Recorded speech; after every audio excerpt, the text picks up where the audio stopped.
இருக்காங்க, இல்லைன்னா பானிபூரிய கடை போட்டு அந்த வேலைக்கு போயிட்டு இருக்காங்க.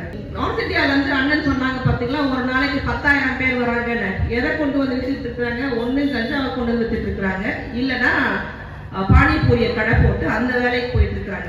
இன்னைக்கு நம்ம வீட்டு பிள்ளைங்க எல்லாருமே பாத்தீங்கன்னா கடல் கடந்து இந்தியாவை தாண்டி நம்ம எல்லாருமே வந்து ஒரு பெருமைக்குரிய ஒரு இடத்துலதான் நம்ம பிள்ளைங்க எல்லாம் இருக்கிறாங்க. இதுக்கு முக்கிய காரணம் நம்ம தமிழையும் ஆங்கிலத்தையும் படித்ததால் மட்டும்தான். இன்னைக்கு ஹிந்தி படிச்சவங்க எல்லாருமே இன்னைக்கு நம்ம சொல்லணும்னா செய்யும் தொழிலே தெய்வம். நான் யாரோட தொழிலையும் நான் வந்து குறைச்சி எடை போடல. இங்க நார்த் இந்தியால இருந்து அண்ணன் சொன்னாங்க பாத்தீங்களா, ஒரு நாளைக்கு 10,000 பேர் வராங்கன்னு. எதை கொண்டு வந்து வச்சுட்டு இருக்காங்க? ஒண்ணு கஞ்சாவை கொண்டு வந்து வச்சுட்டு இருக்காங்க, இல்லைன்னா பானிபூரிய கடை போட்டு அந்த வேலைக்கு போயிட்டு இருக்காங்க.